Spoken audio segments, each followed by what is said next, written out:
the repairs we have done. The project in all the fishing harbours members, we created 925 jobs.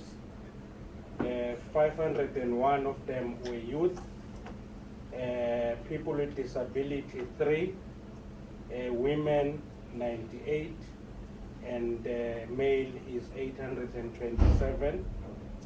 We also empowered local SMMEs, not only here but in all of the harbours, like I said, to the tune of 116 million rands. I will take members to Annexure C of what they have received, where we are showing some of the pictorial. In the first picture, we are showing some of the sunken vessels that I'm not sure if members have seen on page 4 of Annexure C. We are showing some of the sunken vessels that we have removed in Saldanha. And then after we have the removal of the vessels, also you have seen now on the actual slipway, there's 2 more that are there that we've spoken about. And we were clear even from the onset, honorable members, that this is a function of the FFE.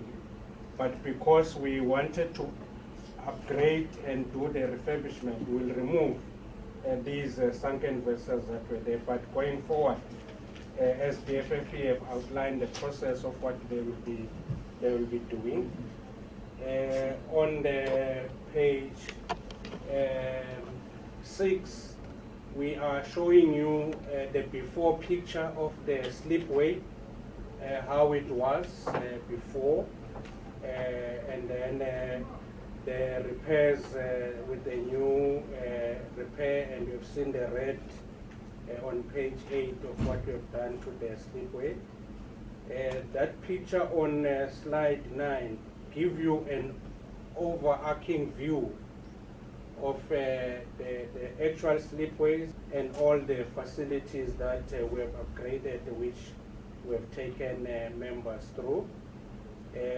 On slide 10, we are showing the civil and electrical at the boom gate, just to indicate that some of the work we completed in 2021, but the actual final handover of the facility was in March of 2022. That is why from April 2022 to March 2023 was a liability period, where anything that is not functioning well would go back to the contractors to fix. So that process has now ended the liability period as of the 31st of March. I will move quickly to the presentation on the leases.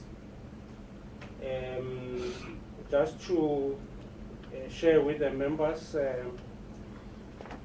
on that presentation. Just gonna open it quickly.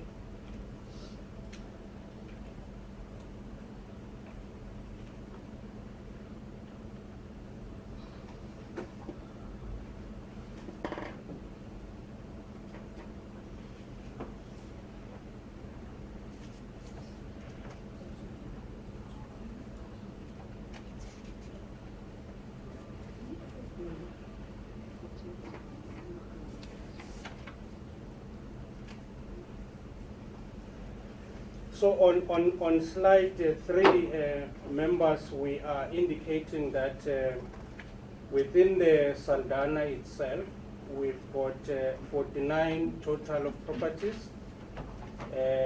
We've got 4 active leases, 21 of which are on there's a month-to-month, and then we've got 24 vacant lots throughout the entire harbour. Sorry, you said there were 4 active leases. On the presentation it says 5. Maybe that's just a typo. It's 4. It's four honorable. Oh, sorry, I'm yeah. looking on the wrong page. Yeah, it's 4. Slide number 3. Slide number 3. So there's 21 on a month-to-month, including the sea harvest. We have indicated the challenges, and we've just done, like I said to the members, this is an old lease, and what current sea harvest is paying is far, far below the market-related leases. And we have indicated to members and even to Sea Harvest themselves that the Auditor General and the National Treasury have indicated that all leases must be at a market-related rate. So we also recognize, honorable members, that over the years, in terms of the lease agreement, the Public Works was supposed to pay for the maintenance, but that maintenance was done by Sea Harvest over the years. But if you look at the amount that they have been paying over the years and what is the actual market rated rate, so that's where the discussion are currently at. So last 2 weeks, when asked for their audited financial statement, they have confirmed that they've sent through to our Cape Town Regional Office. We are working with the team at head office then to crunch the numbers. But just to share with the members, in the valuation report that was done by our valuers, the current square meterage is 80 rand per square meter. That's a give and take. And if you look at what Sea Harvest occupy, it's about 50,000 square meters. But given the difference of what they are currently paying and what we must need to charge, those are the discussions that are currently happening, so that we then renew and give them the security of tenure in terms of the longer lease.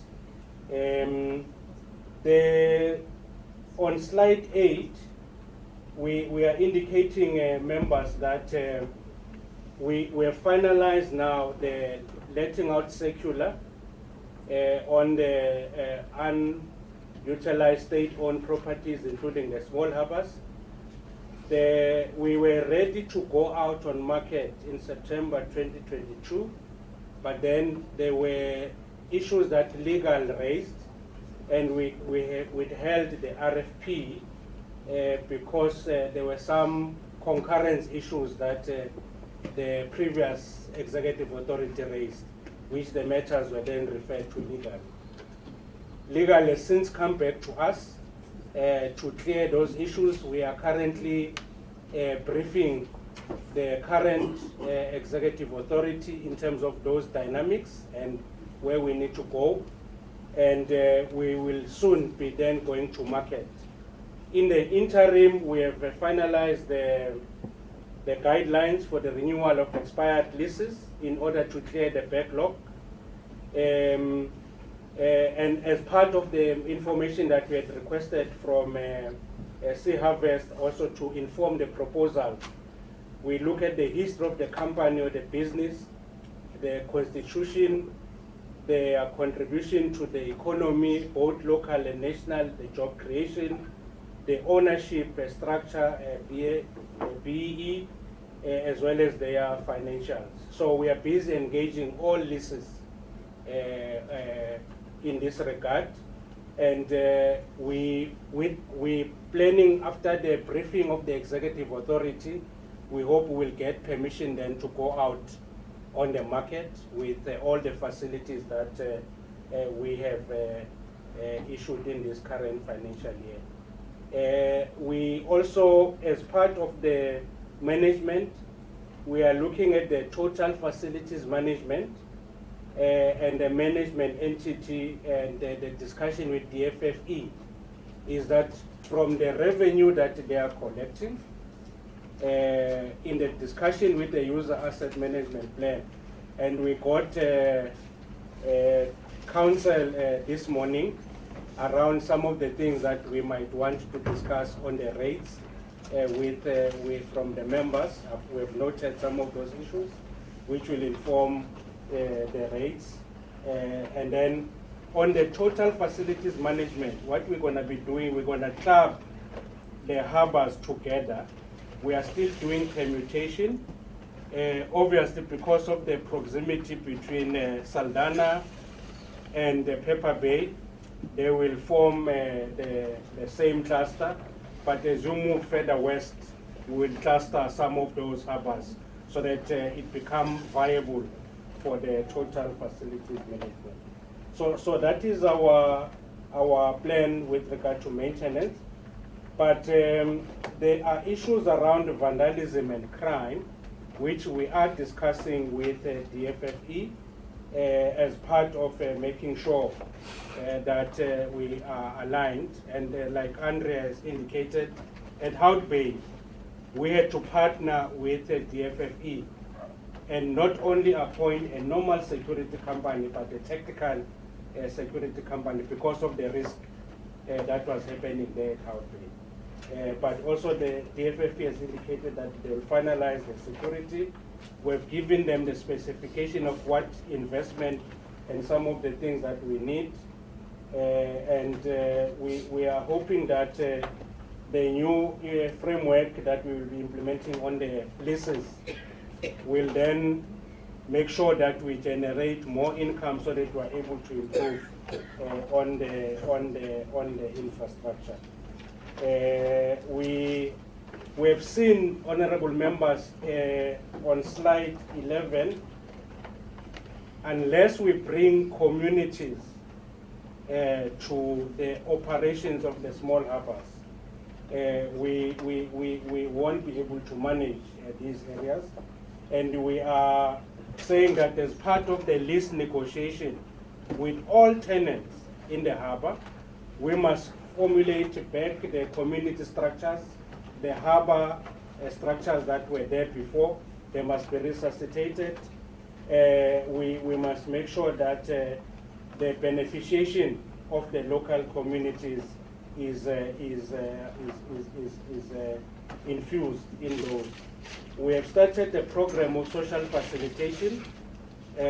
Tomorrow, from my office, a chief director that is running social facilitation will be with us in Hout Bay, and he will share some of the thinking that we're already putting in place, working with the harbour masters as well as the DFFE in this regard.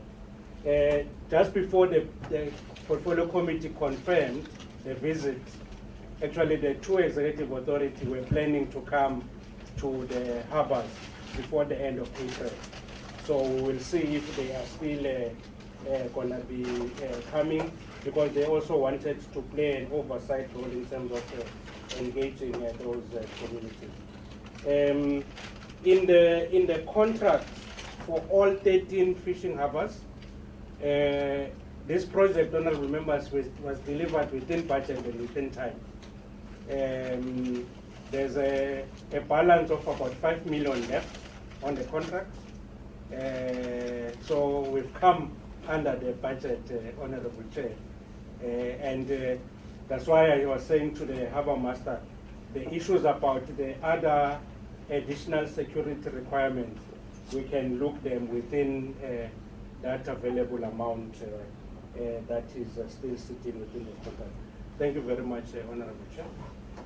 Thank you so much. Thank you so much, Mr. Kosanati. Osana. Osana.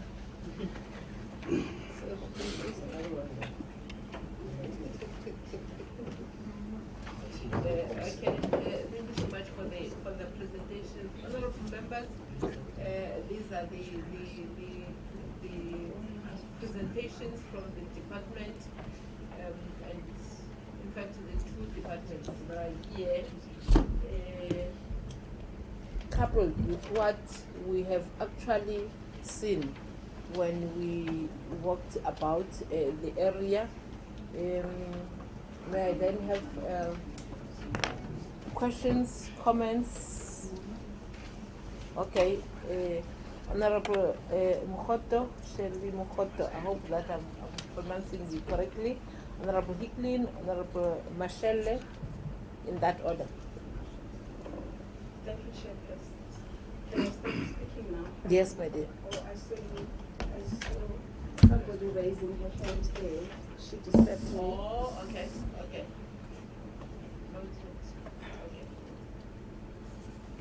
Can I continue? Yes, yes. Thank you, Chairperson. Thank you for the presentation. My question is directed to the department. From what we heard as we were doing oversight from the management of Sea Harvest, is that there is a section of, I don't know if I'm going to call the place properly, the key space. There is a section of the key space, about 65% of it is unutilized because it is dilapidated, and then they are only using 45%. So my question is, have you put any measures in place to make or to ensure that that 65% is renovated or revamped so that it become in use? Because when it can become in use, it will also assist in creating employment for the local people. And if you have already made a plan to revamp or refurbish that area that I've just spoken about, what is the time frame? Have you already started? Do you have the budget? That is what I would like to know. Thank you, Chairperson. Thank you, Honorable Mukhoto. Honorable Hicklin. Thanks, Chair. I am very, again, it's also going back to Sea Harvest. One of the biggest concerns I have also relates to GIAMA, the Government Immovable Asset Management Act, and its insistence on a very comprehensive and the fact that Sea Harvest has been looking after its own maintenance for so long concerns me immeasurably, because it tells me that without question Sea Harvest has the upper hand in terms of determining the rate that it will pay to the DPWI once you negotiate the rates that you are now going to negotiate in terms of the continued 63-year lease, having Sea Harvest been there 63 years again. It also relates to the extent of the damage of the quayside that is hampering the existence of Sea Harvest in its operations within Saldanha Bay. And it is astounding to me that the damage has been allowed to deteriorate over such an extended period of time. And had a UAMP been done, or had regular interactions been done between the department and Sea Harvest, this kind of deterioration of the quayside should never have been allowed to get to the extent that it currently is at the moment. And something has to be done immediately to prevent the deterioration of the quayside continuing in order to protect DPWI's relationship with Sea Harvest. Because if Sea Harvest relocates its operations to Mossel Bay or any other harbour, Saldanha Bay can close its doors. Thank you very much. It's not going to survive the relocation of Sea Harvest. And everything we do, we have to make very sure, as the Department of Public Works and Infrastructure and DFFE, that that doesn't happen. And it's very concerning to me that quota rights have not been negotiated since 2018. That is another thing that is very startling to me. We are in 2023. That is horrific for me. Back to Mr. Moss as well. You have seen development here, but not development of the local people, the local economy, to the extent that you need it to be seen. The local SMMEs have to be nurtured by the Department of Public Works and Infrastructure. It's part of the mandate of the DPWI. We have to ensure that the SMMEs, the